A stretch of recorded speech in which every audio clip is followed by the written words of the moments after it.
Okay, so let's start. Thank you for attending today's webinar. Today's webinar is a fantastic topic, how to build a responsible and sustainable metaverse.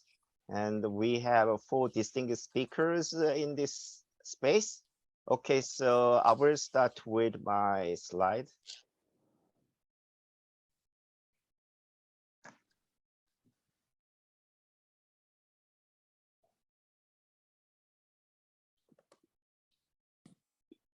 Yeah, so here is the schedule that I'm going to give some overview about the responsible and sustainable metaverse.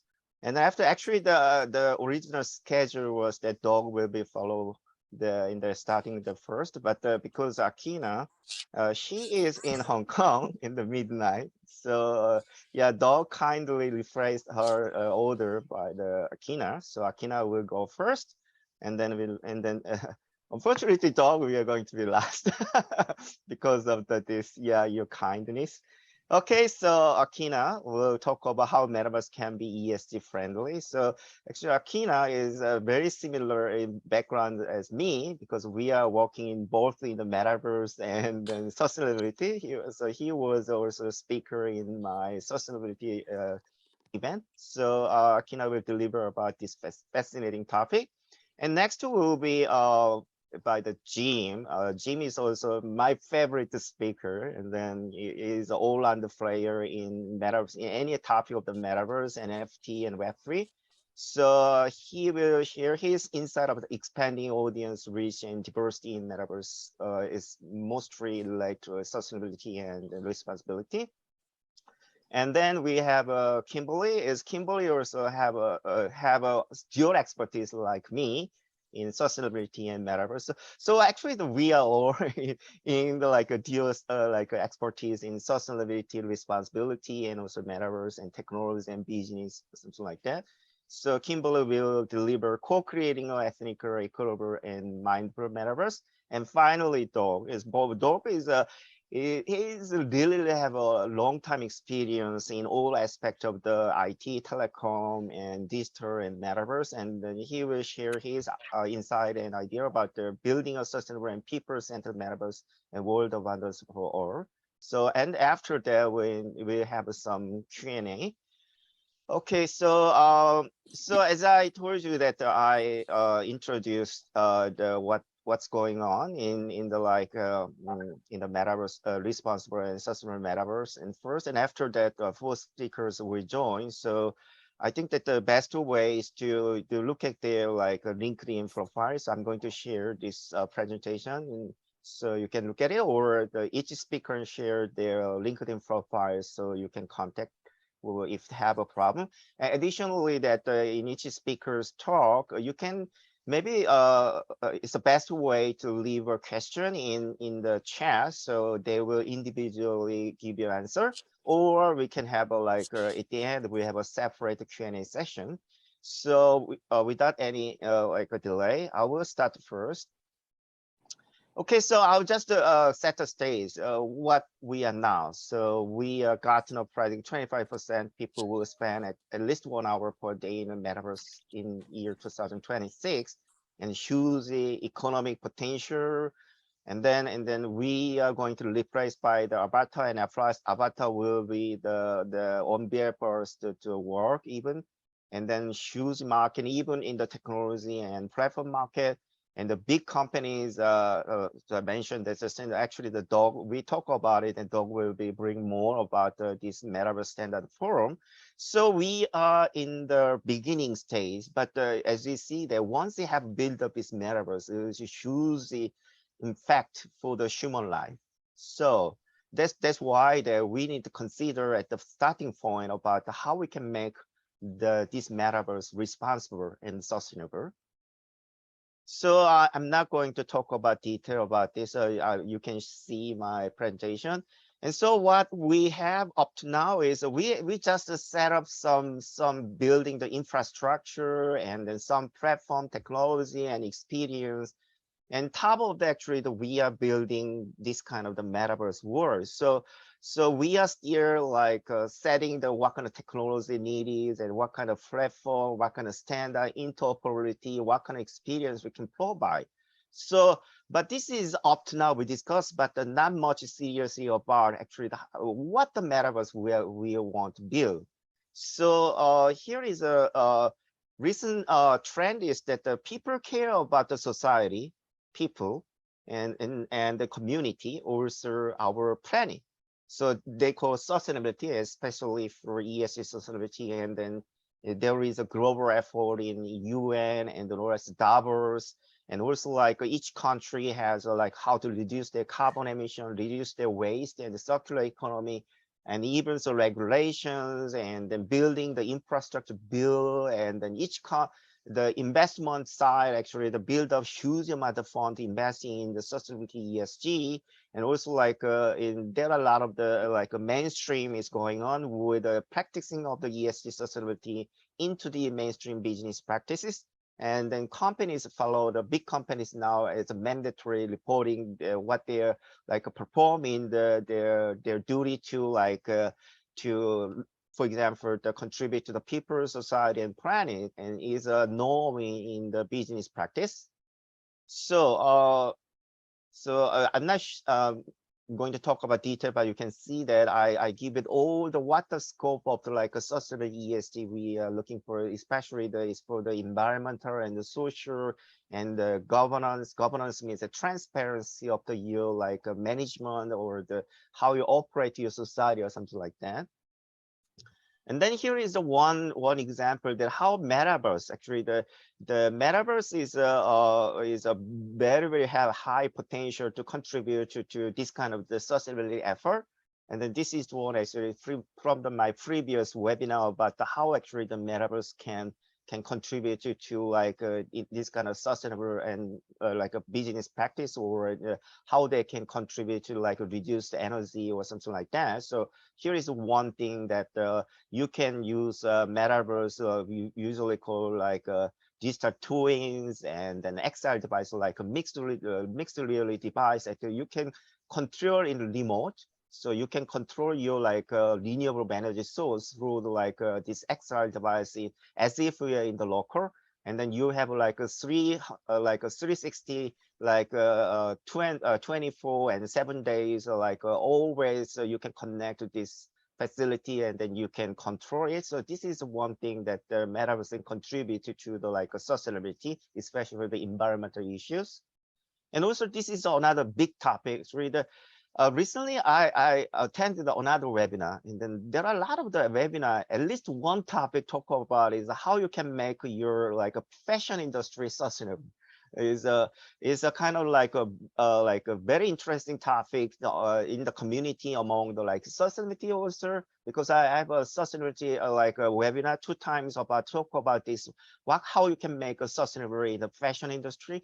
Also in the separately in the metaverse conference, they talk about how actually to make your fashion industry sustainable, also how you can make like more like people engage and provide more friendly experience to the like customers through this kind of metaverse. So this is one example that you can build up your metaverse like a shop or the showroom for the fashions or other like a consumer or electronics or the retailers.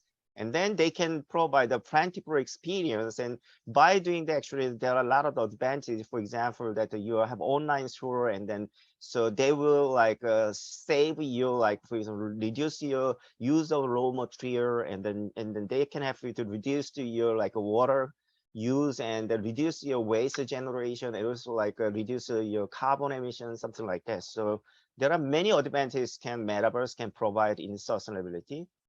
And this is another one, like in the industrial ways that a lot of the like industry wise, there is carbon emission, like waste and pollution generation. And metaverse can provide like a the meaning of the metaverse is a convergence of the physical space and virtual space in an augmented way.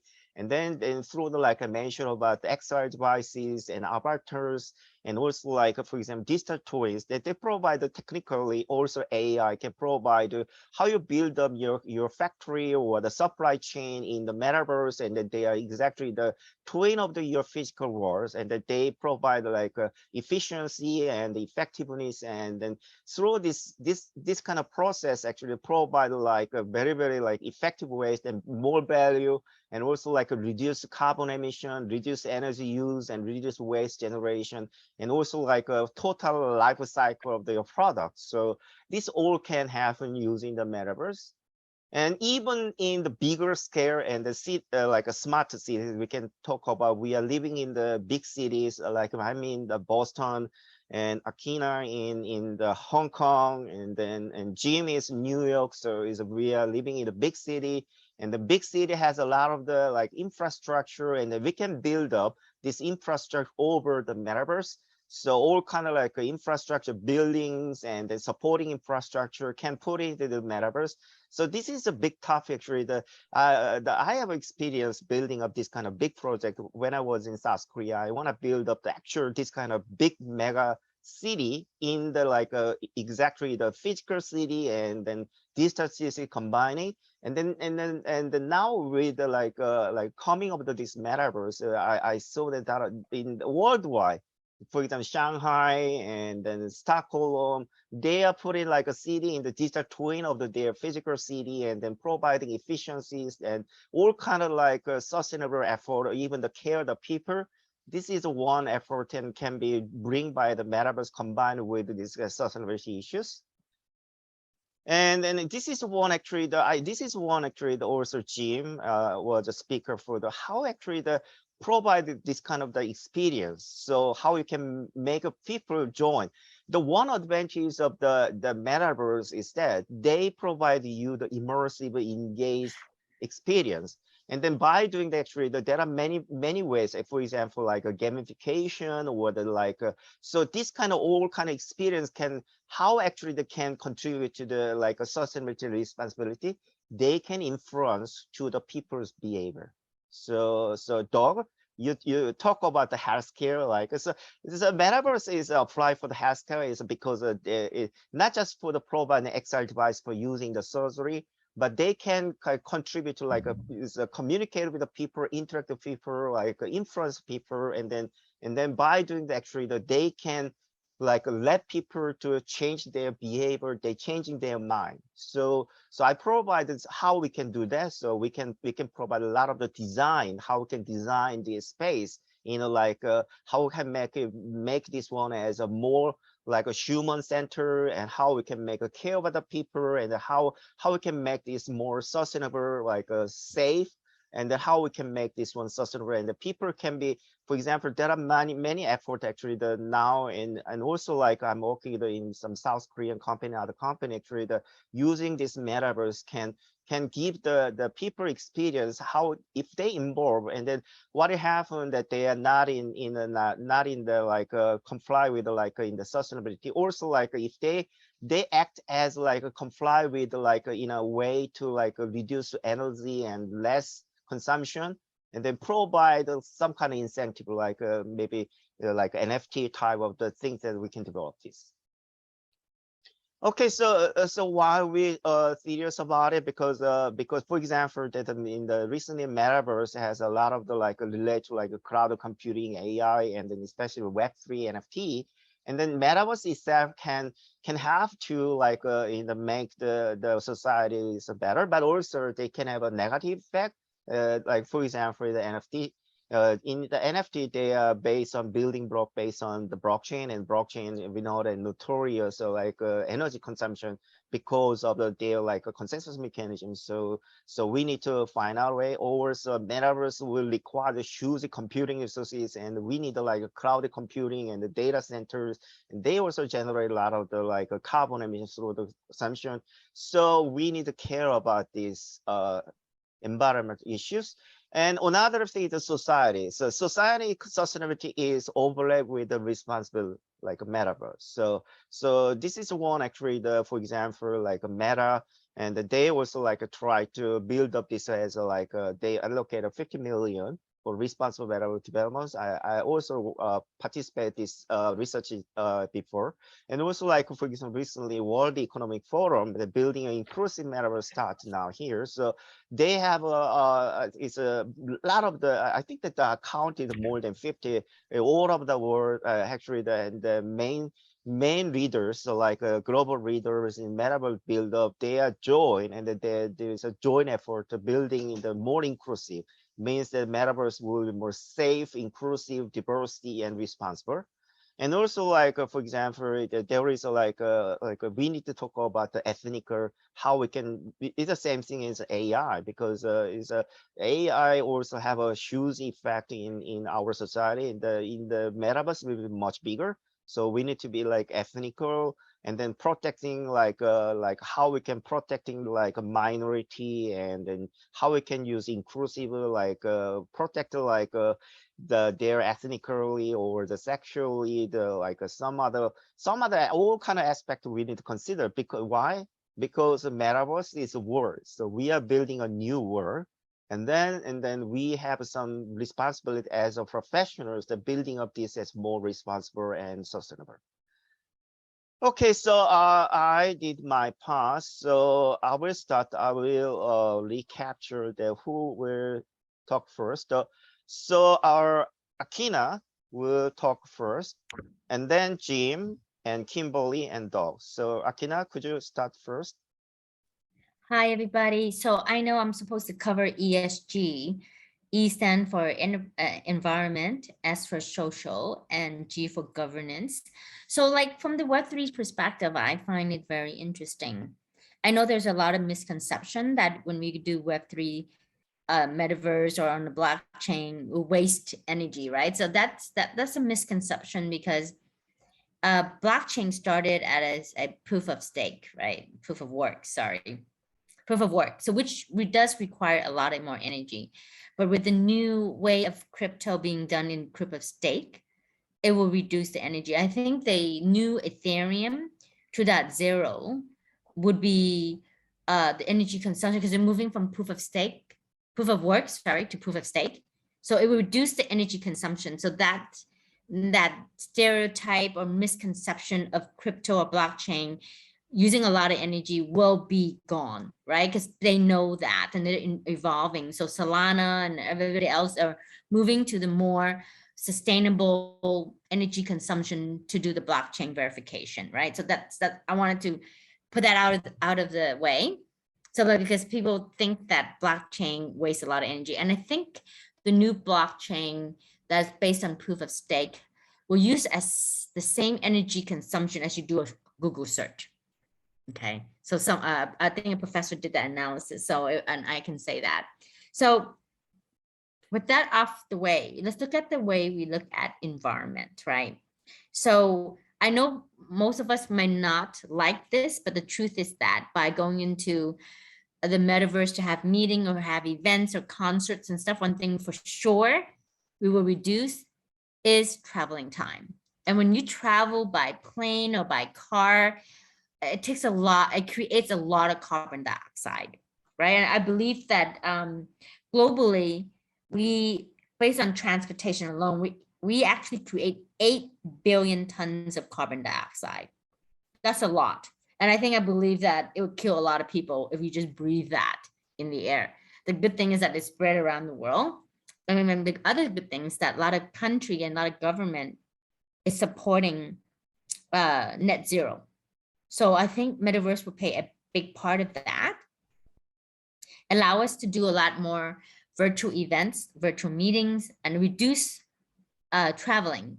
You know, one thing I had to give credit to COVID is that number one is speed up the adoptions of technology, right? Especially like the like of Zoom, you know, and internet banking, online payments. You have no idea like how many companies still write checks, right? You know, in that. So I think Web3 space really helped them move forward. forcing them to face the fact that we have to be online and digital. So I think being digital and online helps Metaverse, right? Because a lot of companies, my role is doing digital transformation innovation. So I'm helping a lot of traditional company that is in Web 1, basically using the internet just for information, and majority of them use Excel sheets and SharePoint to share data. It's crazy. You have no idea, right? And I help Web 1 company moving to Web 2, which is like the like of social media, e-commerce, a SaaS model platform. And then from there, I hope to help company move in the Web 2 space, move into the Web 3 space, which literally using technology like Metaverse and stuff to do like more meetings, more events. And then I believe these technology will help us reduce a lot of carbon dioxide. So, and then from a property perspective, because I'm in the real estate industry, and then I'm like on the Hong Kong Prop Tech Association. So we push a lot of, we call prop tech technology into the to the industry, right? One thing is that a lot of real estate developer, when they sell land, they actually set up real live showroom, right? The technology of Metaverse actually pushes forward in the sense that for a showroom case, right? So like now we know Metaport, right? So they're pretty popular in doing like rendering, 3D rendering and stuff like that, but they never thought of like putting people inside their, the virtual environment to actually feel it. So it's a push, right? I have looked at a lot of Metaverse company in the past couple months as a consultant advisor to stuff like that. And I know that we are very hyper to go into the Metaverse, but a lot of Metaverse are not ready. Just if you have been into Decentraland, you know that 10 times out of 8, 8 out of 10 times, you can't even log on, right?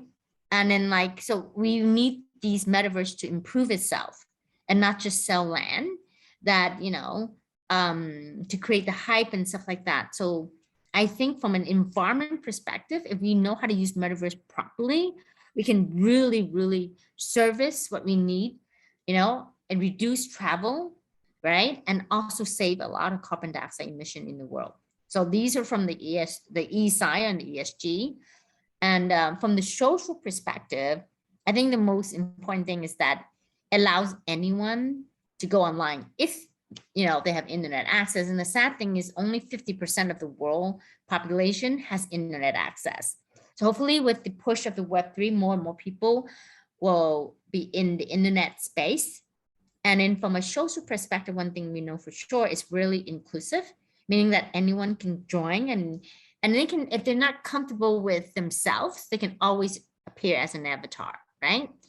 And then also like some people are very shy, right? So then being in a Metaverse allow them to be more open, less, shy. But this social environment that we create in the Metaverse also bring up another very important topic, which is the security, not just cyber security, but security of a personal data, personal boundary. Because then I'm not sure you guys are aware, there's a lot of cyber harassment going on, right?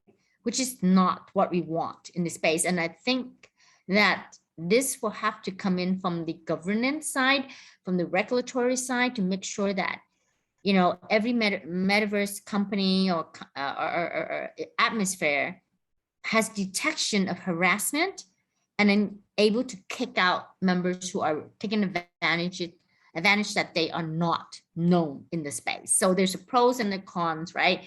The pro is that anyone can join. It breaks the silo. I'm more comfortable in meeting other people outside. And the con is that the social security side of our protection and then of our respect, because there are people who are very, how would I say, disrespectful, very harsh in the Metaverse world. And so far right now, none of the Metaverse company actually has a regulations and rules or technology to spot these things and block them, right? Like a lot of the Web 2 space, a lot of company already have technology that if you use the swear word or any sexual word, they actually block you and won't even let you, display. So that is something we're missing in the social environment. It can be great, but it also is not protective of our personal integrity, humanity, and also our value as who we are. So that's something we need to look after. We need to be aware of. And if anybody here did this metaverse, please see how you can build in your technology to spot harassment and then block them from even being displayed, right? So that's really important to me, I think, from a social perspective. And from a governance perspective, right now, it might not be a plus thing for the Web3, is that the government is trying to be more protective. They know that they now need to regulate and also put in guidance to make sure that no one is being cheated, harassed, and things like that. So the practices of the Web2 world should also apply in the Web3 world, right? We cannot do that, right? So we have to make sure that's important, like data privacy protection, right? That needs to be carried over from Web2 to Web3, because I'm sure all of us are very concerned or pretty much active in protecting data privacy, which we need to do, right?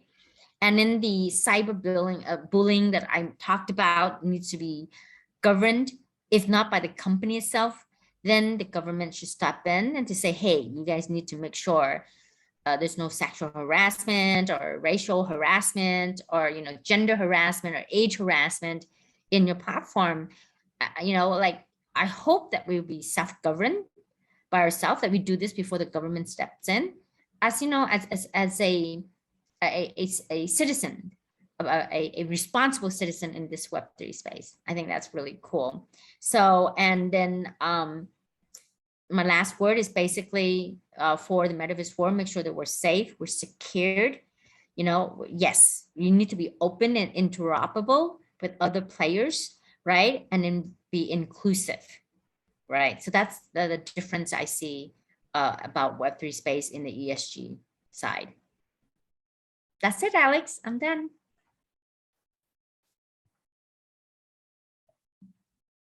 You're on mute, Alex. Okay, thanks, Kina. Okay, Jim, is it your turn? Where is Jim now? Okay, hi, I'm here, just one Do you second. have a lunch time? Yes, hi. Okay, thank you. And thank you. I really enjoyed listening to Akina's talk there as well. And had a couple, thoughts on that if I have time in the end. But my talk in general, and I was just telling Alex and the group before this that, I went to a few of the different conferences in the last month. First I was at one in Costa Mesa speaking with a number of NFT projects. And then I went to Consensus in Austin and heard, like the top industry players really talking about what's working, what's not, what's like the future, how to get more people onboarded.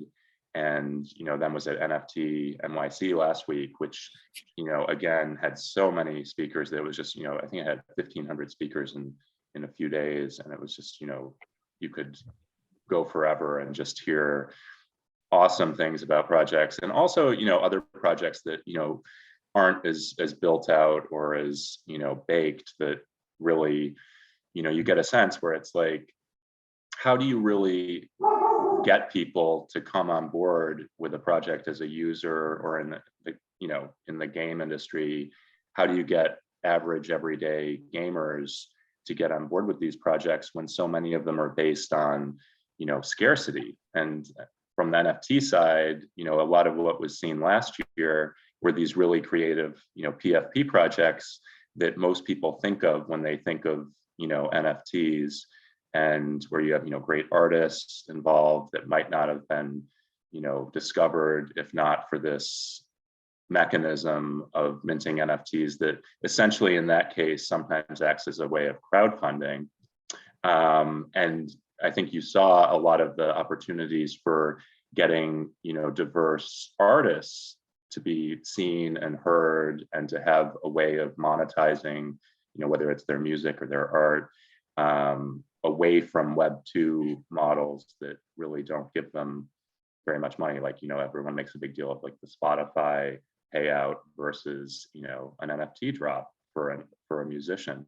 And it's tremendous potential for, building an audience and building a community around your work while at the same time funding yourself. So I think that in that sense, like from a diversity perspective, you start to see all these new voices and new people who are, able to monetize their artwork and get sort of a way to live off of it. And I don't think, most of those people, get tremendously wealthy off of it. It's really just sort of a way to get, new perspectives heard in the art world, I think. But beyond that, on the gaming side, you start to see, and this is something I was thinking about through all these conferences, you start to see if it's a gaming side and you're building, something that's meant to be a large audience. And people think, on the NFT side or Web3 side, they think of Sandbox, Decentraland, and some of the bigger players like Axie. And once you start to look at who the user base is and who the holders of those NFTs are, in spite of who's involved in creating the project, you start to see that, there's such tremendous barriers to entry in terms of cost, in terms of, the ability and the onboarding process and the friction in getting involved with these, that you start to see sort of a homogenous user base for these gaming projects. And that's different from, traditional, not Web 2, but, gaming 1.0, where you have the large publishers that come in, have a project, and for a certain amount of money you buy in, but you don't own any of it. On the NFT side, I think that there's this, for Web3 games, there was the early model of Axie, which I think is, great. I don't mean to, knock anyone else's projects, but I think that, when you ask the question of how do you enlarge the fan base and the user base, I think you have to look at, the ways in which, the friction itself and the thrill of the play to earn model sometimes restricts lots of people from getting involved, either through friction or through the cost of buying in. And I have a few articles here, which, I won't have time to go through all of them, but they're sort of, where my mind is now with, some of these issues, and I'll touch upon a couple, and I'm going to try to put them in the chat here. Let me try to get that window back. Let's see. Just going to copy and paste some links, and then I'll walk through a couple of them that relate most directly. So there we go. In the chat, there's some links to these articles that I'm referring to, and then I'll just sort of, introduce a couple of these ideas, and then sort of maybe leave a little time for Q&A at the end. But let me start with the first one, where, sorry, not the first one. The first one is one I added after hearing Akina's talk, just sort of about, how Polygon and some of the layer 2 players are going, carbon negative soon, and that alleviates some of the, the friction on the gas side, and also, the speed at which transactions can occur in a larger sort of user base. And that's the trouble, with Ethereum, is it immediately has so many barriers to entry for average people to get onboarded into any project, and such tremendous gas costs that, like, you can't really do that at scale for average people. And I think that that's one of the major barriers to entry to getting a more diverse user base. The second one, which I'll talk about, more directly, that comes, like, I started thinking about that more when I was at Consensus, and one of, the speakers at one of the gaming play to earn talks in the metaverse world they had there, a little sort of side area, pointed out that with Consensus, there was something like 15,000 people there at that conference in Austin. that weekend, depending on how you count. And then they had additional virtual people.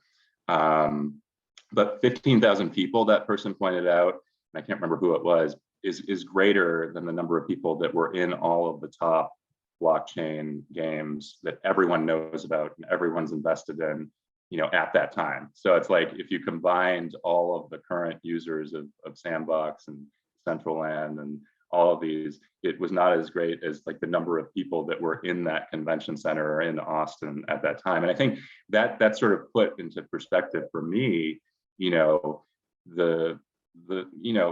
is not an everyday, scenario where you can jump into the metaverse for most average people.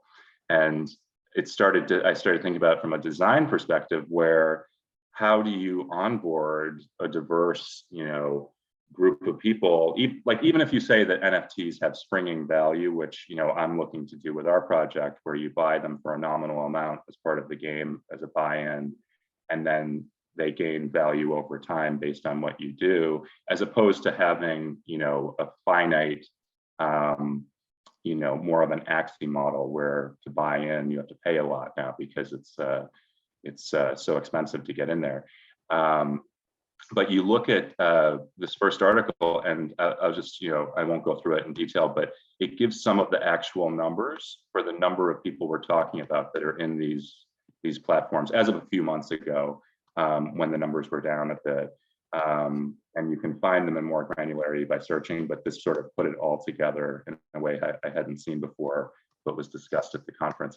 And I think that that's where, if you're an average gamer, in traditional gaming, I think some of the main titles out there, and even if you expand that to, say, Fortnite and more recent multiplayer games, they don't have a barrier to entry at all. You can get in there, on your lunch hour, on your phone, on your computer. You can do it any way you want. And there's very little friction, and you're in there. The problem with that is, you don't own it, obviously.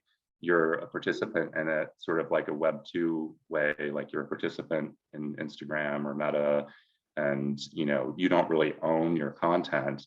But somewhere in between, there needs to be a way to reach people with that ease that isn't, the way that people have to be onboarded into Sandbox, Decentraland, Axie, in order to have that sort of mass adoption. So I found these numbers to be really interesting. Going back to my list, I think I found this interesting article on, when I started researching online, diversity within the metaverse. I think that We Forum article about the World Economic Forum was very interesting as well. And I think it was in that article that points out that, as I alluded to before, crowdfunding, if you look at NFTs for artists or PFPs as a way of crowdfunding a project, crowdfunding is good for, and this is my spin on it, it's good for, increasing viability for a diverse group of artists. But if you look at it from a user perspective and increasing diversity of the other people playing your game and part of your community, it's not necessarily, a very diverse audience, even if you look at it from a crowdfunding perspective. And where you have games where the whole community and the idea is based on who else is there with you, I think that that's like an important thing that wasn't really thought about last year when all these projects were being discussed. And I want to leave a minute for a couple questions, but just these other articles, I won't go through them in detail, but I think that those start to look at ways in which some of these projects can lower their costs, lower the the carbon emissions and the usage of power, and also to speed up their transactions to the extent that you can start to look at ways to get a wide audience involved in new projects. So I think let's see, do I have a couple minutes left for Q&A, or or I can keep talking if we don't have any questions, but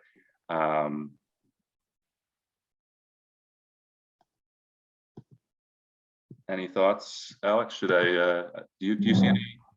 Let's see, I can't get that window back. Where is it?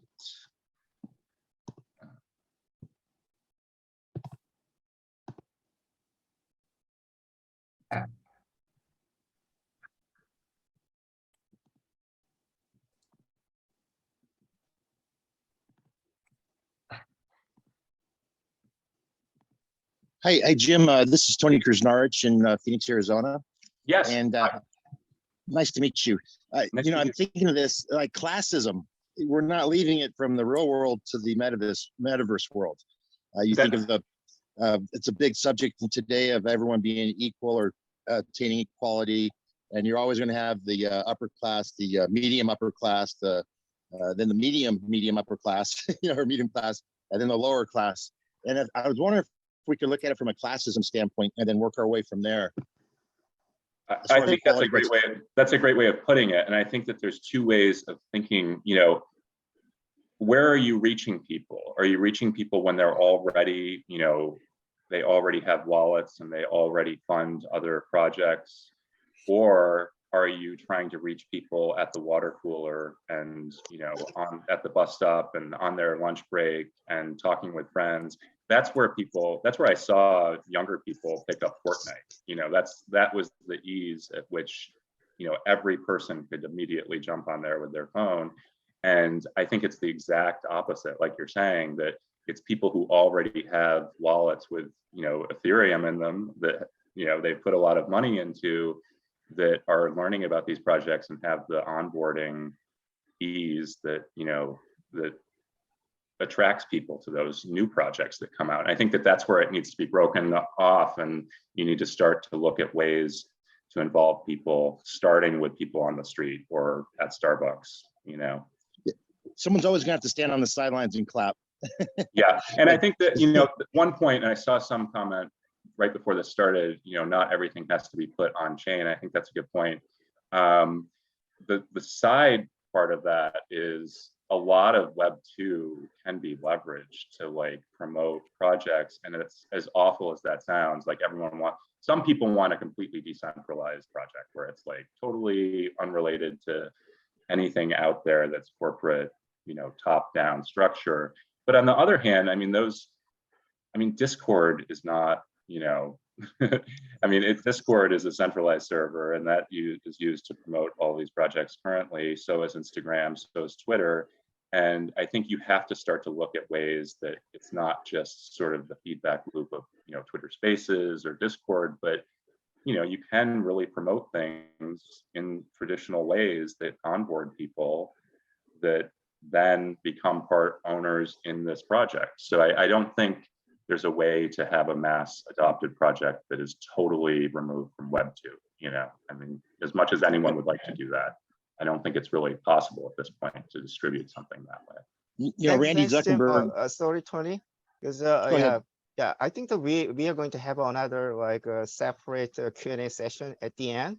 So Okay. I think that it's better to Kimberly talk first, and then Doug finish, and then you can have an additional question at the end. Yeah. Thank you very much. Thank you, Jim. Have a great insight, and I really like that one. Okay, so Kimberly.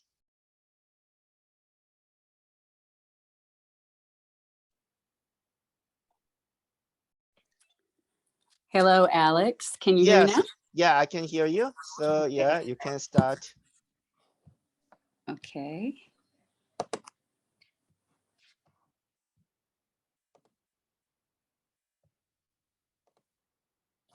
Can you see my screen? Mm-hmm. Great. Okay. Great. Nice graphics. Okay.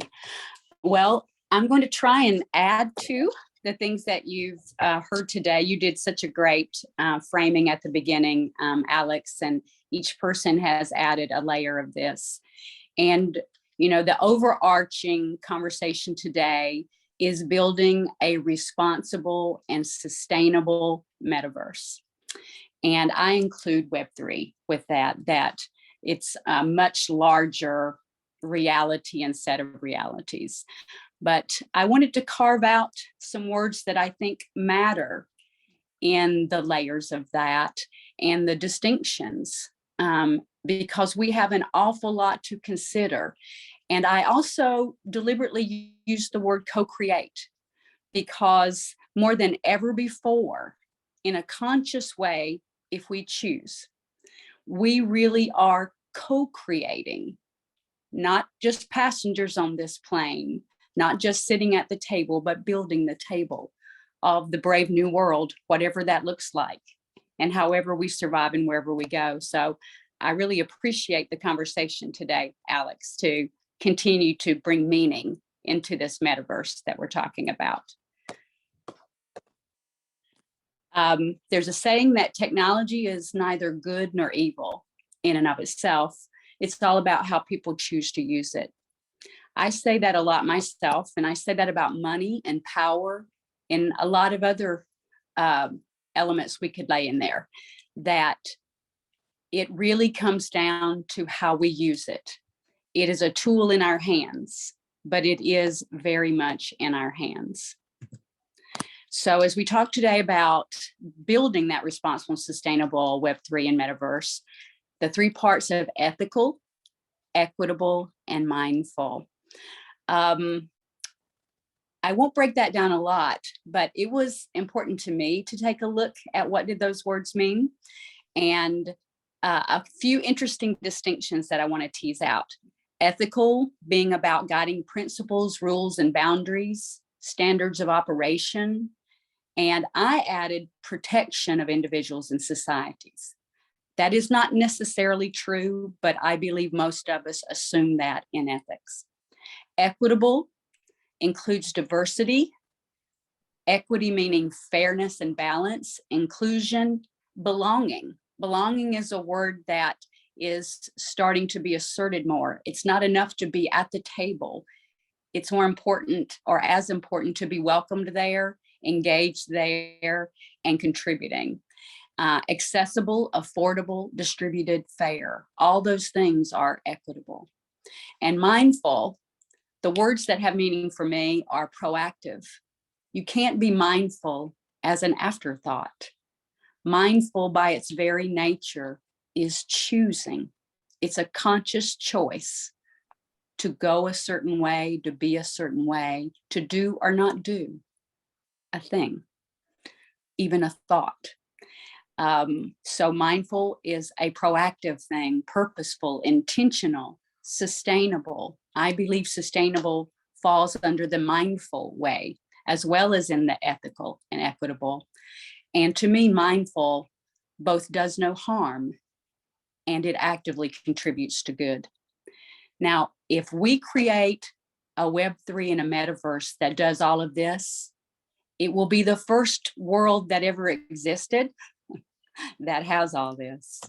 So I understand that this is a very tall order, but we cannot live into a reality we don't even dare name and imagine. So that is step one of actually creating that world that works for all.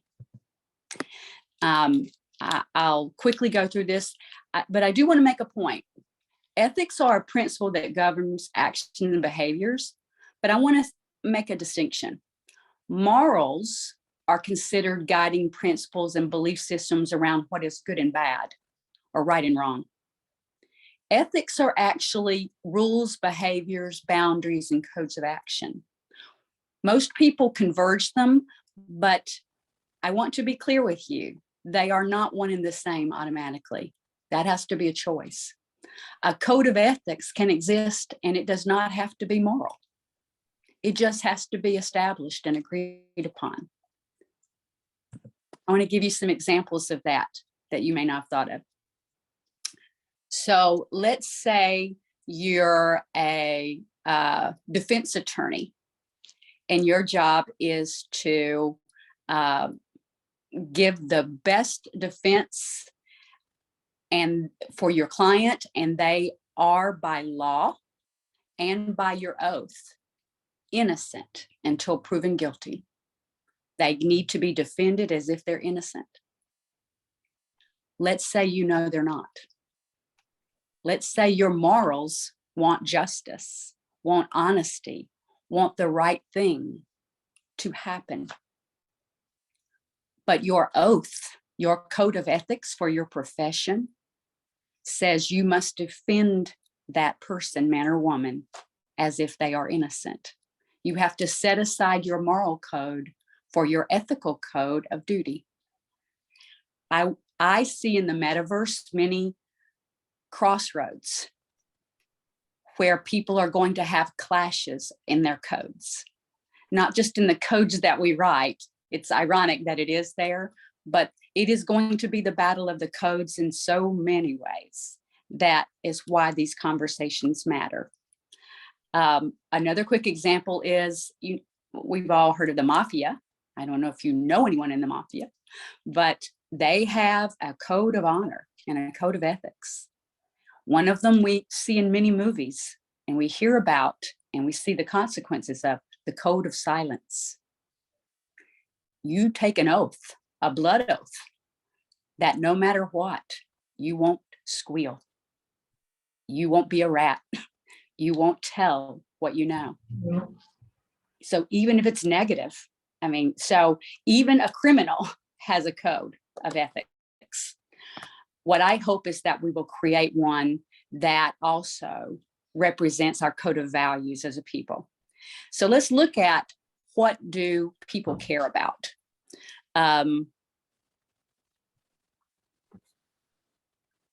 Is it still going, Alex? You can go ahead. Yeah. Okay. I like got a that. sig- I'm Okay. enjoying what you signal talk that about it now. stopped. Okay. So, so if we want to have a code that we operate from, I think that we should look first to, well, what do people care about? If it's supposed to represent everybody, what would be the ethos that would arise based on what people say they care about? Well, there's a lot of surveys on this subject. I'm going to refer to a couple. What do users and the public care about related to Web3 and the metaverse? Well, over half of the adult public surveyed has major concerns about the collection and misuse of personal data. That was by far the first highest ranking in many surveys. 2 in 5 have major concerns about bullying, safety, and sexual harassment. Other major concerns that show up repeatedly are impacts to mental health and well-being for kids and for all, about how much time we spend there, what happens to our brains when we're there. How does spending time there make you feel about your physical life? Is it deteriorating your physical life? Is it enhancing it? These are really big questions. So our code of ethics needs to take into consideration, what do we fear? What do we not want? And what do we want? There are other surveys, I won't break them all down, but here's a little bit more detail about some of these reports that I mentioned. 55%, as it says, tracking and misuse of personal data, by far outranked. So let's go back to that interesting clash of codes and motivations. And where do we meet in the metaverse?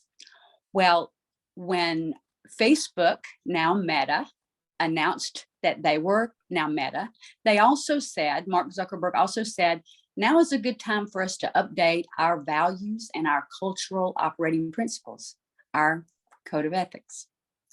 This is the 6 things that they published as their new and improved. Move fast, focus on long-term impact, build awesome things, live in the future, be direct and respect your colleagues, and meta, mates, and me.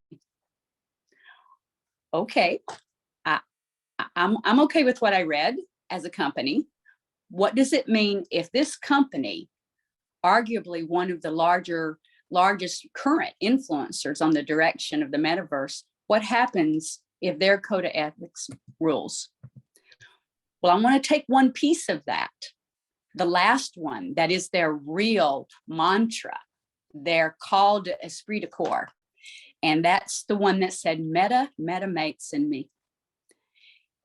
I'll go back to the quotes that this is drawn from, because this is Mark Zuckerberg talking about that now is the time to update our values and cultural operating system. For Meta and its staff, that means putting the company's interest first and above all else. Meta mates me. This is about being good stewards of our company and mission.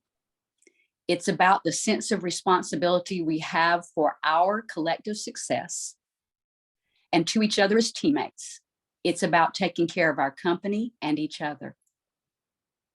Now, I love having esprit de corps in the teams I'm part of.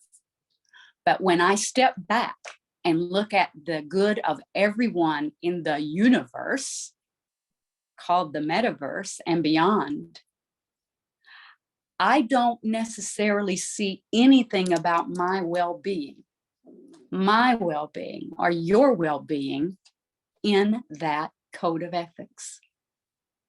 And those are going to play out every day. And this is just one we can read, but everyone is operating by them. You are, I am, and every company, creator, etc. The question really is about how are we going to balance or coexist between wants and needs, rights and freedoms, access and safety, profits, privacy, well-being, innovation, security.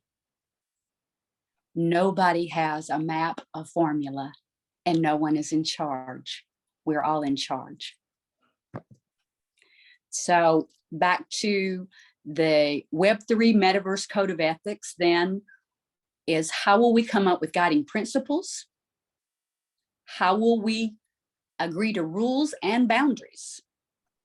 What are our standards of operation? And the goal here is to be interoperable, not have a different experience with every metaverse or every virtual or digital experience. And I'm adding this one. What is the protection of individuals in society? I think this should not go unsaid.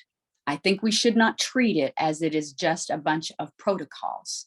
I believe it is a stewardship role on each other's behalf, and that weighing that out to find the balance of freedom, of where my safety and security ends for your freedom and vice versa, is going to be a very important dance. Now, Alex, you mentioned in your quick run through that there are organizations out there, many conversations taking place, but one organization that emerged through Web 1 and Web 2 is the OASIS Consortium. So OASIS has been one of the leading alliances and consortiums across industries, across disciplines, across geographies to create something that continues to set standards and ask questions and obtain information about how we feel about ethical standards in technology.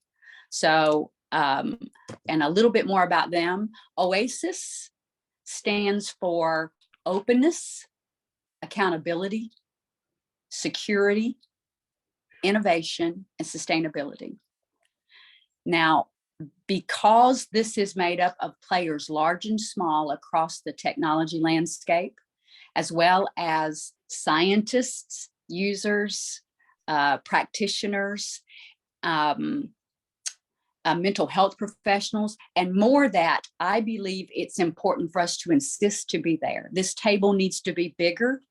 This conversation needs to be even more engaged with all of us.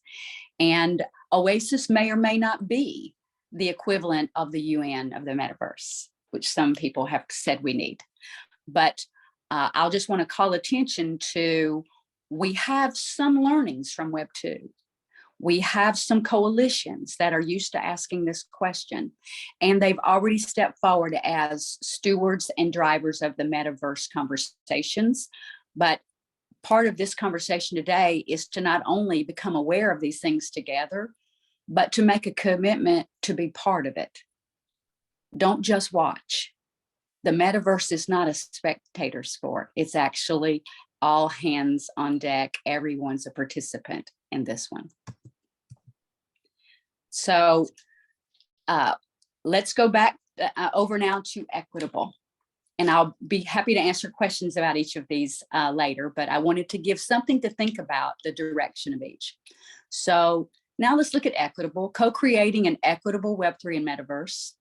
And I'm gonna kind of stick to the words that I said earlier: diverse, inclusive, equitable, and belonging. Belonging is the one that adds meaning to all that. Otherwise, what you have is a bunch of math, but you don't have a bunch of meaning, and you don't have happy people who are doing brilliant things in a co-creative way. I don't think it's any secret that most of the tables that are creating, that created the technology universe we live in today looks like this. I think that picture speaks for itself, and it is not satire. It is a fact. In fact, I believe that when they say a picture is worth 1,000 words, I think this is one of them. There is nothing negative about this table. It's just not enough at the table. So this isn't a bad table, but it certainly does not represent the world. It does not represent the world that we are all a part of and need to be a part of. So let's change the table. But before that, I want to give you a few more pictures worth some words and some numbers. Why do we know that picture looks like that? Well, diversity in tech, here's a bottom line statistic that cuts across every race, every religion, every geography, and that's gender. Men hold 75% of all US tech jobs. Women hold 25%. That pie is also worth 1,000 words. So if we're talking about creating a co-creative, equitable world, that pie can't be the picture of our future. That just tells us what other baking we have to do and what other ingredients we need at the table. Let's also look at it from another slice. Now let's look at it by race. The high-tech pie, according to these surveys from the EEOC in the US, and there are numbers globally as well from different surveys, but whites make up 62%, Asian makes up 20%, Hispanic and Latino 8%, and Black 7%. Again, I don't need to explain what these numbers are telling us, what these pictures are telling us. But what we do want to acknowledge is that they're telling us we have to do better. They're telling us is there's a lot of people not at this table. And I'm not even showing the slice that shows disabilities, and that slice matters. I'm not showing the slice that is neurodivergent. But I'm going to tell you that this question, we keep wanting to simplify things that are really, really complex. We need to keep it simple, what's important to us, but not oversimplify who's not at the table.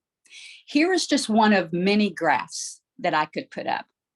There are things called the big 5 diversity factors, the big 7, the big 8, the big 9. This one is 8. And we have ones that you would imagine: gender, age, race, disability, religion, sexual orientation, income. There are a lot more than that. And this one is already considered expanding. Thinking styles, language, experiences, perspective. In fact, I didn't know this until I began to do research anew, and I'm in diversity and inclusivity. I speak on this, but it wasn't that long ago that I found another study that said there are 39 types of diversity, 39. Now, these included things that actually really do change the shape of a conversation, what you bring to the table. Let me give you a couple of examples. Marital status, military experience, political beliefs, life experiences, your spiritual beliefs and morals. All of those are layers of diversity at the table, named or unnamed. So if we are going mindfully into building, rebuilding, co-creating a whole new world, then even beginning to understand the nuances and layers of ourselves and what we bring, and how do we invite that in? How do we make the most of it? How do we make space for it? Because it is in the space. It's not like it won't appear if we don't name it. It just appears nameless, and it creates unintended consequences and pain. So in the World Economic Forum, some of the stuff that Alex spoke about earlier, again, these are such big conversations that we cannot do them justice in these pieces of the puzzle that we're showing today. But even the difference between a centralized metaverse platform and a decentralized raises different strengths and different weaknesses, different challenges, different outcomes. And as was said earlier, there are people staunchly fighting for a total decentralized. Others are staunchly begging for some protections from the government. They say they won't go in the metaverse if there aren't some assurances. And the irony of even amongst creators like myself is that I want freedom. I love innovation. I like lots of latitude and choices, but I can also tell you that even though I understand the risks of a wallet, if I was one of the people that suddenly had my money disappear and I'd done nothing wrong, I would love it if it worked like it does with federal insurance on my bank account. Somebody's backing me up. But guess what? With total freedom means there is nobody backing you up. So do you want to trade some freedom for some backup? That is a question. One of many, many, many questions about how are we going to create space for each other? How are we going to create space for the diversity of each other's wants and needs as well? So as we go into the third point, co-creating a mindful metaverse. Now, when I say that to people, some people think that I'm going to talk about meditation.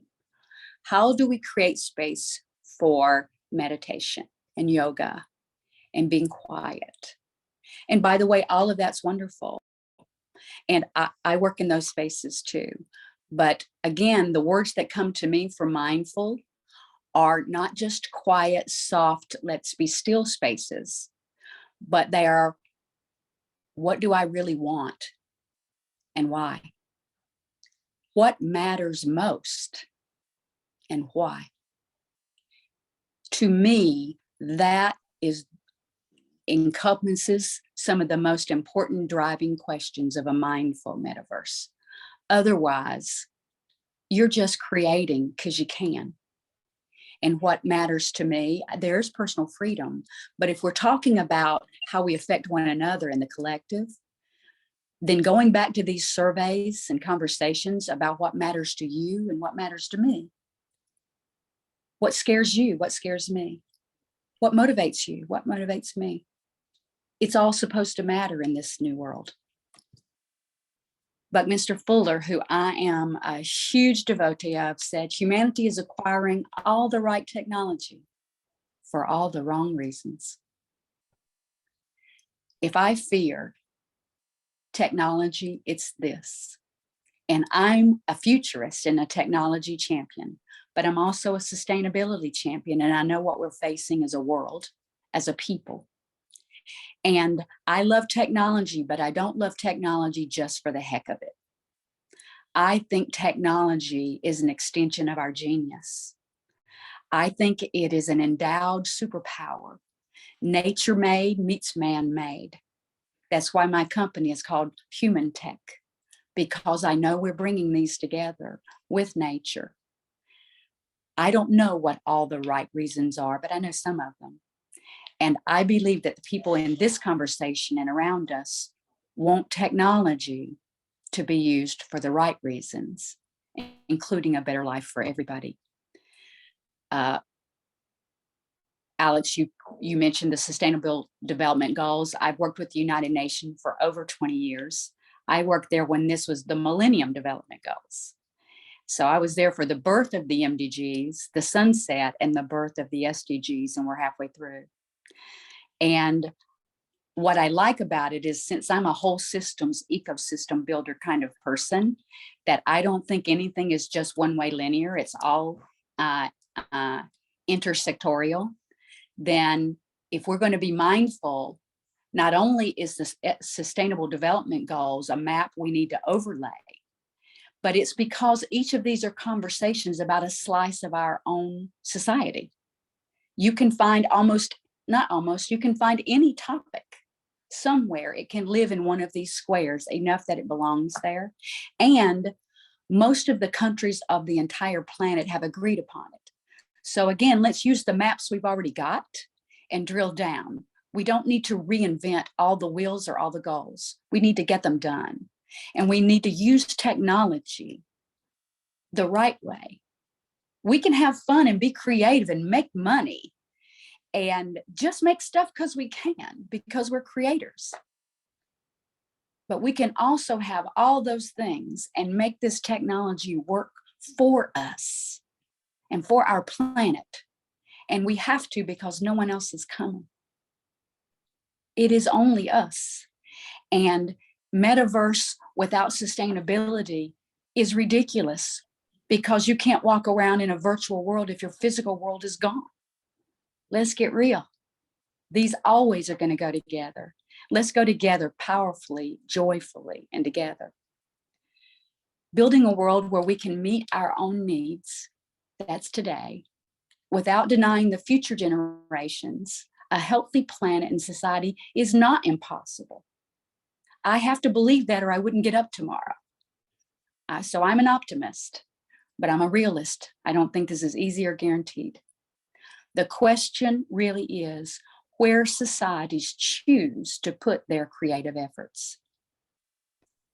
These are creative efforts. Where are we going to choose to put them? It goes back to this pool of words that I will call our core values. These represent some of the things that come up on the surveys: privacy, safety, community, financial security, opportunity, innovation, peace, a better world for everybody, a place where everybody belongs, sustainable, regenerative, diverse, happiness. Wow, these are a lot of words, and these are a lot of tall orders for anybody in their life and for a whole world to figure out how to do together. I do not believe the metaverse is a recipe for utopia, but I do believe that we're going to continue to create opportunities through the technologies of man, hopefully in harmony with nature, to figure out how to regenerate a better world. It's going to take a lot of conversations between a lot of kinds of people. Say, how are we going to get there? We're going to get there just like this. We're going to get there doing what we're doing today. We're going to get there by having conversations with people who don't look like us. We're going to have conversation. We're going to get there by communicating what we really want and need, telling what's working and not working, and showing up to this conversation again and again and again, and not delegating it to somebody else. What's going to happen? Well, I'd say grab your popcorn. There's a lot going to happen, and a whole lot more conversations and deeper than I can take us here. And I hope we are going to continue. I speak about these topics and more constantly, and I'm happy to have them with you. I'll invite you, you invite me. Alex and I are definitely going to stay in conversations. But here's what I want us to remember. A dream you dream alone is only a dream. A dream you dream together is reality. These are many realities. if we dare to dream our dream together, it's a reality we might actually want to live into. I'll see you there. Thanks, Kimberly. Yeah, you know that I didn't stop you. The reason is that because this is a very important message that we need to keep discuss about what's point today, right? Because I really enjoy. The first is that I enjoy is that you give the full list of the things we need to take care of under the umbrella of the responsible sustainable metaverse, right? Because that's the one great things that we need to consider. And the second thing is that as a technologist, I just think about during your talk at the okay, so as a technologist, so you mentioned about the matter is how we use the technology, but also how we develop technology. So we need a lot of the technology further developed to support the metaverse vision, and then how we actually the take that kind of I think that this is the great philosophy. And then as a technology developer, how we can take this one as like a norm that the developing new innovation and then also like integrating the technology for the lot of the applications, like I just show you in the ecosystem architecture, that that that that that give me a lot of a thought. So that's why that I excuse the dog because because but there is no reason that we need to stop here because I really like that. We can discuss further, right? Okay, so dog, sorry about you delayed so your talk is delayed so much, but could you talk? You can talk as much as you want. Okay, well, I will do it in 15 minutes. So I'm going to be talking about creating a people-centered metaverse of abundance and opportunity for all. So I really appreciate everyone else's talk. I have 33 years of experience at Nokia and Motorola, so my background is on communication areas I bring to the metaverse. Right now, I'm a volunteer affiliate faculty member at the KU School of Nursing, working on immersive technology, both in healthcare and education. So these are things I'm very passionate about. So the metaverse, I talked to friends who are non-technical, and one of my friends said, well, the metaverse sounds like a ride you can find at Disney World. And so as a technologist, we have to think, okay, we understand the metaverse and all these nuances of it. And I like what Alvin Grayland, if you know Alvin, he talks about the metaverse is the internet plus 3D spatial plus VR. I added then 5G, 6G, the communication elements of this cloud, AI, digital twin, digital wallet, NFTs, avatar, blockchain, kind of whatever the buzzword is of the day. So the beginning of wisdom is calling things by their proper name. I am getting a little bit of feedback. I just make sure everyone's audio quality sounds okay. So I just want to make sure that that's the case.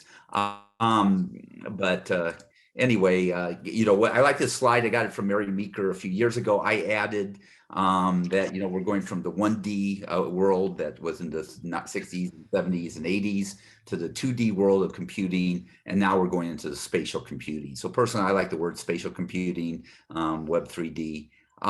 So, at the end of last year, the Web 2.0, from this slide, they call it the metaverse, but it's really just 2.0, was about a $15 trillion market cap. It's gone down, unfortunately, but it will come back. I mean, just like the .com days. The metaverse was, what they called the Web 3.0, was, $30 billion. So, just a small piece right now. And so the question is, will this explode, and how to make it ethical? How do you make it sustainable? How do you make it, responsible metaverse? So, there's different statistics out there. This one from PwC is a $1.5 trillion. The amount of jobs that will be growing, just goes up dramatically. Now, my background is communication, so 5G communication, cellular communication.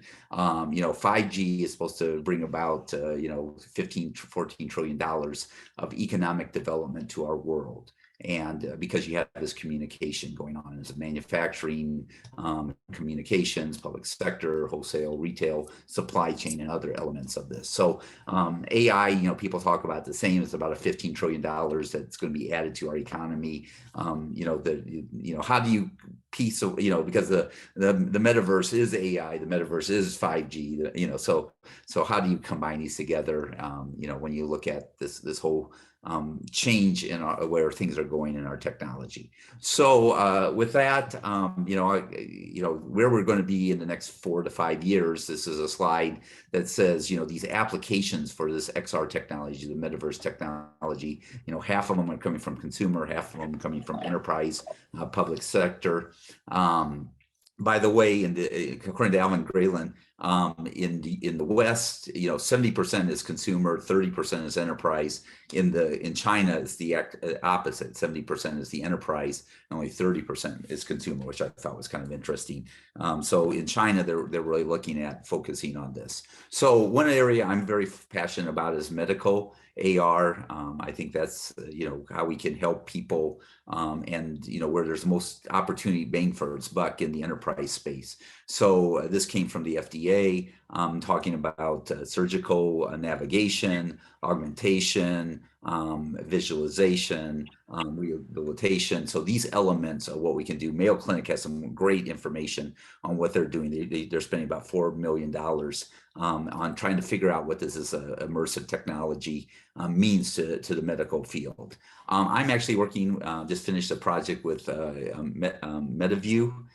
They're doing, again, imaging collaboration for patients, working with holographic needle guidance. So if you're doing an ablation, and then eventually going to surgical navigation. So we applied for the 10G challenge, the Capable Labs guys. They have $300,000 of prize money looking at how do we live, work, learn, and play. And so the live or healthcare category is judged by Mayo Clinic. So our application was the best breast cancer care everywhere. And on top of the $300,000 of prize money, there's actually a People's Choice Award of $10,000. So July 2nd will be where people can vote. Actually, all the applications are going to be put onto the website, and it'll be interesting to see what ideas have come across on this 10G challenge. So another project I've been working on for the last year and a half is working with a KU School of Nursing, working on how do you have immersive education technology. So right now you have a mannequin that can cost $200,000, physical mannequin. So how can you do this virtually? And that we're looking at that. Right now, there's 250,000 nursing students in the country, but 80,000 qualified nursing students were turned away in 2019 because they didn't have faculty, classrooms, and so forth. So can we add to that, add more nurses to our world with this immersive technology and help with training? Another project I'm working on, because I appreciate what Kimberly had to say about, how do we make it, more gender neutral, that everyone who's interested in this technology can be involved in this technology. So I'm actually been a mentor for the last 9 months with Girls in STEAM Institute. Right now, there's a July 16th and 17th for girls or young, I would call them young women, from 13 to 18 years of age. I've actually been mentoring 5 of them on how to use XR technology. I put about 50 people into XR so far. We're going to be putting 50 nursing students into XR this semester coming up. But the theme of this challenge on July 16 and 17 is climate change crisis, the role of technology in saving the earth. So if you know any young women who want to they don't have to have a headset, they have to do is have a laptop, they can get in and be involved in this. And this is on July 2nd. Just sign up for it and be part of this organization. So my background is communication. That's my expertise. And, I talk on 1 to 6G of technology with the cellular guys. And, we're coming out with this technology that's going on now. We're at the point where we have, I thought about 4 years ago that, we were having 1 billion cell phones on the planet on 2002, 1 billion smartphones in 2011, 1 billion vehicles in 2010. So I thought, okay, this is the century of the billions and billions that we're just growing these billions. So this year we'll have 1 billion 5G users on the planet. In 2027, I believe we'll have 1 billion Metaverse users on the planet. And I believe in 2028, we'll have 1 billion students that will have capability of 25 megabits per second, and 1 billion students learning at least 50% of their time and really engaging with the educational experience, and 1 billion of that in 2030. So we'll see what happens. Right now, there's about 1.2 to 1.6 billion smartphones shipped. There's 6.2 billion smartphones all the way in the world. About 4 hours are spent on the internet every day in the metaverse. So from a sustainability point of view and responsible, right now, we have lots of things in our world. We have, like I said, there's close to 100 million cars being shipped. This is a 2015 slide. There's chips being shipped. There's computing devices being shipped. There's microcontrollers. There's clothing being shipped, 80 billion apparel clothing, and there's probably even more now. There's 5 to 10 billion disposable things being shipped. So, we're expected to get to 1 trillion things. So just, we're going to have a lot of things in our world. And the question is how can we have a more sustainable world, a more ethical world? The good news is we're going to have lots of things and opportunities to engage with this. The bad thing is we have all these things which contribute to greenhouse gas emissions. The thing is the balance is that for every hour you spend in a Zoom meeting, it's like driving 52 feet in a car. So yeah, we use energy to be on the internet, but we use more energy when we travel. So can we reduce our carbon footprint? The answer is yes. In fact, during COVID, in the United States, we dropped by 500 million tons of almost 400 million tons of CO2 emissions. But unfortunately, it's now, even though all the green we want to do is projected to grow and grow. So we have to shift into how do we do things more online when we can.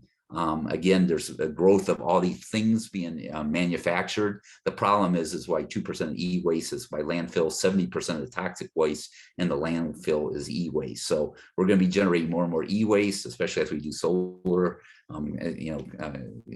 automated vehicle cars, e-cars. So how do we minimize waste as well? It's going to be our challenge. So I was involved in a company called Brand Lab Fashion, and I gave this presentation doing some research about this right now. People, 40% of the clothes are never worn, just like 40% of food that's shipped to people are never eaten. Right. And I joke that 100% of clothes that your aunt gets are never worn. So how do we have a more efficient industry? And if things grow the way they are growing, you just buy more and more clothing. 1/4 of the Earth's climate budget is going to be from clothing. So how do we have a more sustainable world? And my argument is we do it in the virtual world. So going from the physical to the virtual.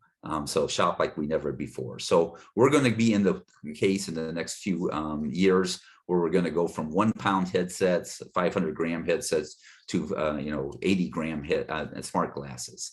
And so that will help because you can put more things in the cloud where it's going to be more sustainable, and it lets you have this virtual immersive experience that's just as immersive as the physical world. In fact, I heard the term for the first time, a Turing test, where the digital world is, the virtual world is as immersive as the physical world. So can you distinguish between the physical and the virtual world? So that's called the visual Turing test. So it'll be interesting to see what comes. Alvin Grayland, he's predicting that we're at peak screens right now. If you look at your house, you probably have 20, 30 screens in your house. Will you go to just a single screen? Just like you don't want 500 television channels. You want one television channel or a screen that shows you whatever you want to see whenever you want to see it.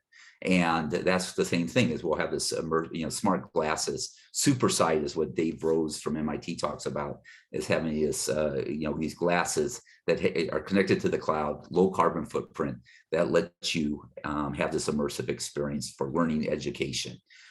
So in the cellular world, We're working GSMA, looking at right now, we do $2 trillion of economic development in 2020, but we produce carbon dioxide, right? And so 2 billion tons of carbon dioxide.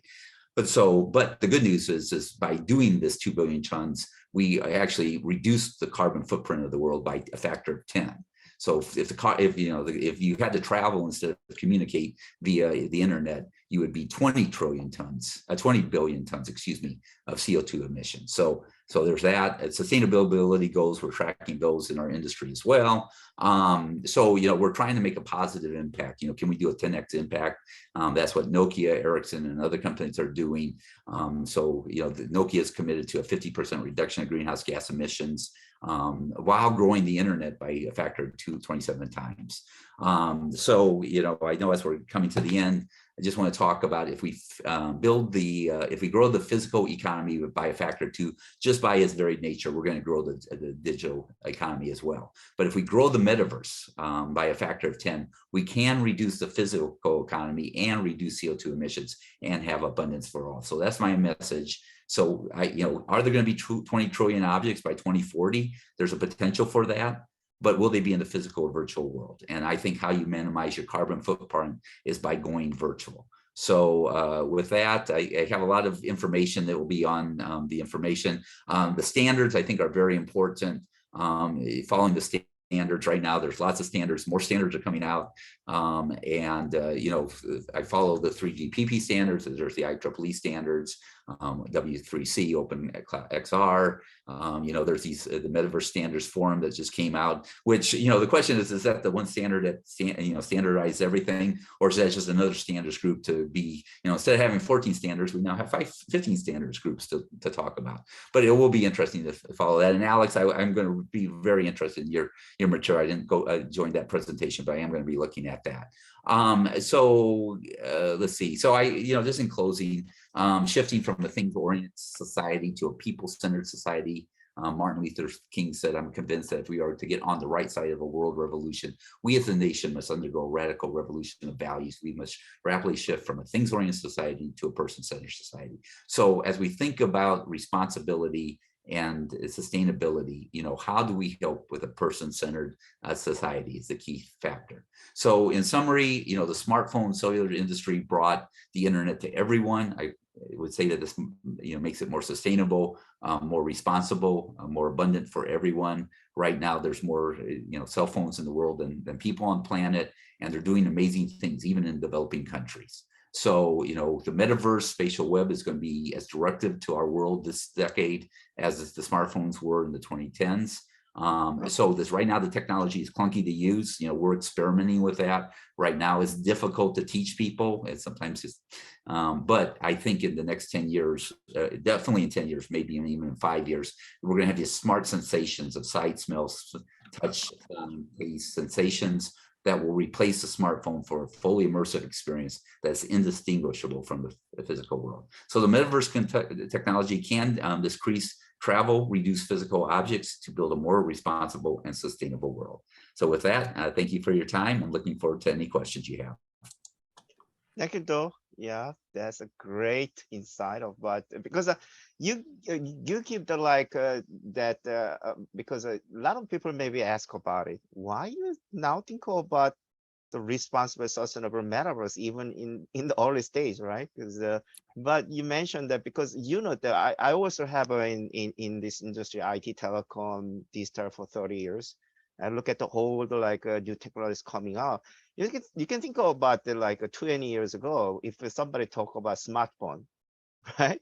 And then we said we need to be responsible about the use of the smartphone in the future, and then it should be sustainable. You mentioned e-waste or something like that, and there is crazy, but we are now living in there, right? So I think that it is a reasonable thinking that we now to start to talk about, and then actually we need to talk about implementing actually the metaverse, because the metaverse will be the future, and then we will see.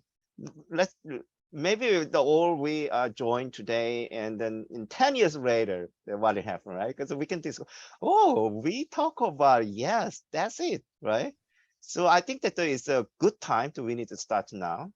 Okay, so because already past like 8 minutes more that we are supposed to finish. But because if you allow, then we can take a question or we can discuss further as far as we can go. And okay, so do you have any like share your like additional insight, comment, or the question? Because my discussion is not a panel discussion. We participate with the speakers and the participant actively. So you can share, even you can be like you can share your insight or not just question, insight or comment. So is there anyone do you want to volunteer? Okay, Tony. Yeah, you are Yes, there. I think it all starts with a anonymity. And I think Randy Zuckerberg, Mark's sister, has been working on this, but she's now more in the meta world. And I think people, if they were actually exposed to who they are, they wouldn't be doing the things they're doing. You wouldn't see the names like Tony K with no last name. You wouldn't see the picture or no picture, or maybe just this sign, or our logo. I think if we expose, I also have a vision of the world, each individual having an own password, like a social security number. We all forget passwords, right? You wouldn't share your social security number with anyone. And with that sign in, I think that's kind of a far out vision, but just imagine if you only needed one password for everything. And I just want, that's all I had. Mhm. Trackability, traceability, it's accountability. Thank you very much. Any other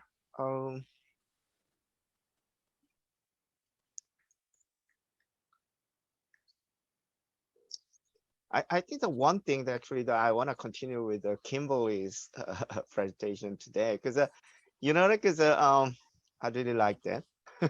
That's why that I let you speak more than 20 minutes, and then because that's on a unexpected one, detail enough to we need to think about, like, for example, that we talk about responsible, and actually we need to know about what is mean by the responsible, right? So you give a lot of the detail, like a term, like a taxonomy, because whenever we talk about sustainability, and we need to know about the taxonomy, right? Because I think that that's a good starting point, whether we are discussing the right things, like appropriate one. So we need to like develop what is like mean by responsible sustainable metaverse taxonomy, right? That's one I think that we need to think about further.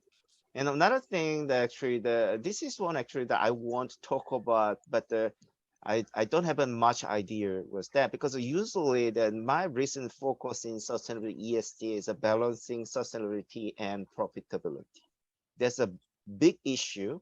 And even that it's a long history, like a lot of people talk about steers, keep going on. For example, that uh, because we are now in the under very, like, because a lot of people worry about the economic depression, because there are inflation is going on, and then there is a raise of the interest in a central bank, and also like a stock market decreasing or something like that.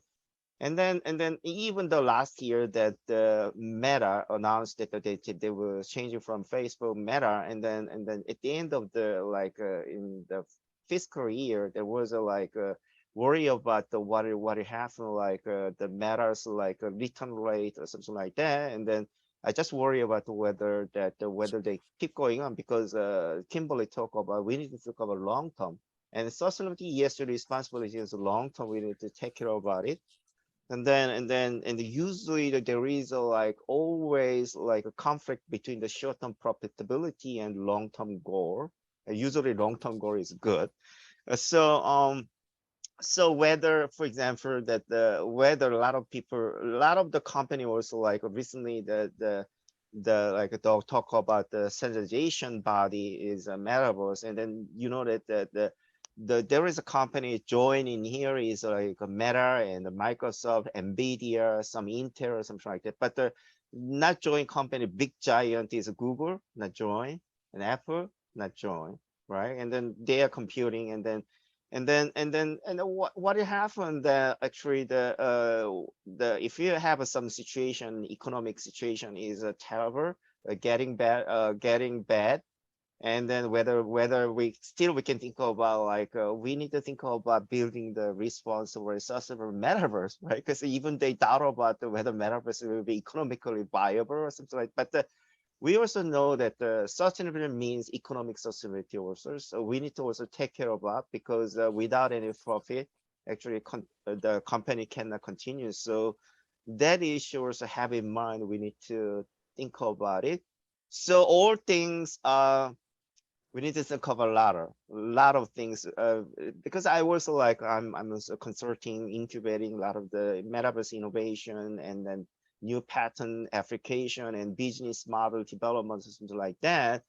But usually that it tended to be, for example, that there was a research in Harvard Law School that in a harsh situation that for example, ESG, so a lot of people say that is a mainstream is business practice.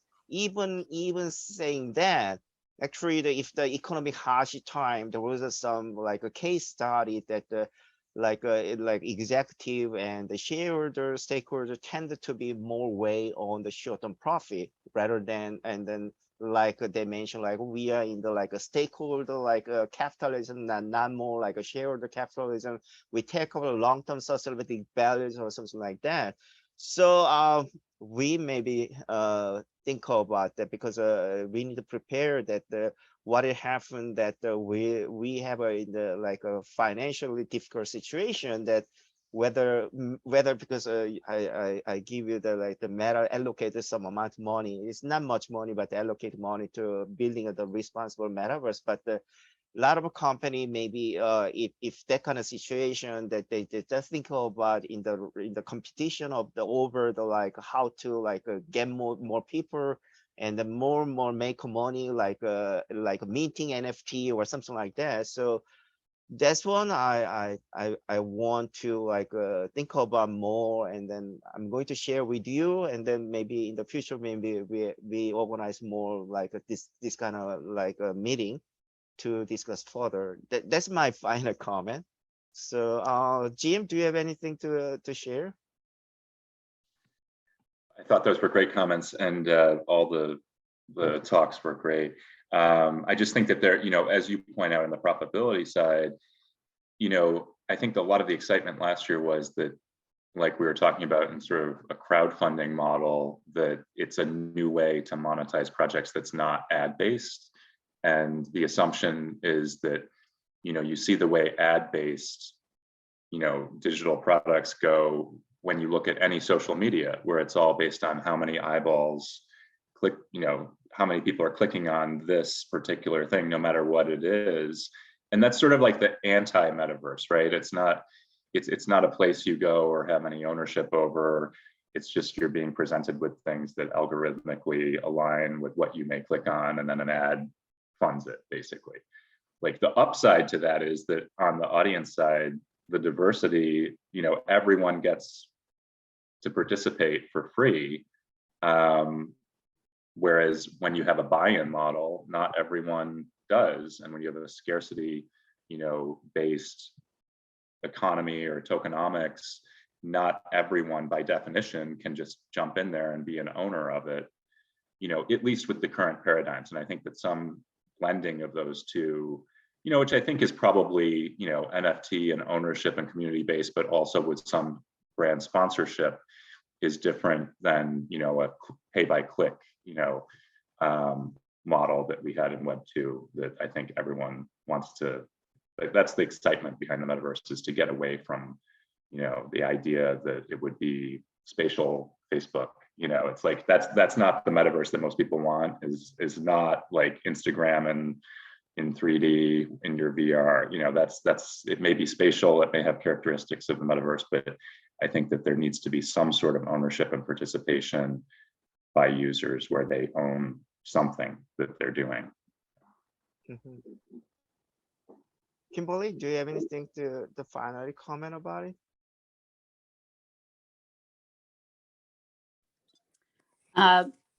Just that each of you, from your opening, Alex, to Jim, Doug, Akina, and all, each of you put a pebble in a ripple effect pond that we could take any sentence that any of you said and turn that into an hours long or days long meaningful conversation.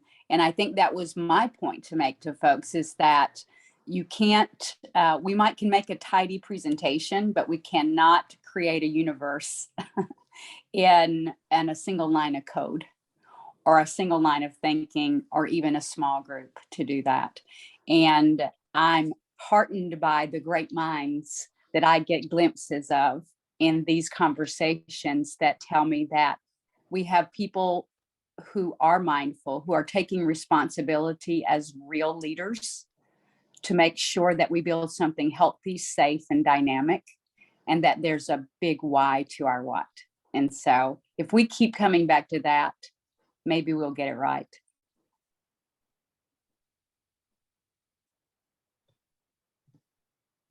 Okay, so it's almost time to finish up. So is there anyone to have a final comment or the insight to share? Because the dog need to leave now. So thank you for your great insight and share your like experience and knowledge today. Besides, Akina is a very early morning. I think the Akina time is like 1:49 a.m. So yeah, is a thank you for her, because this is a really is a hard time to like participate. Even she shared a lot of the like great insight. So as Kimberly said, we cannot finish up for the like say that, oh, we're done, right? Because this is just starting.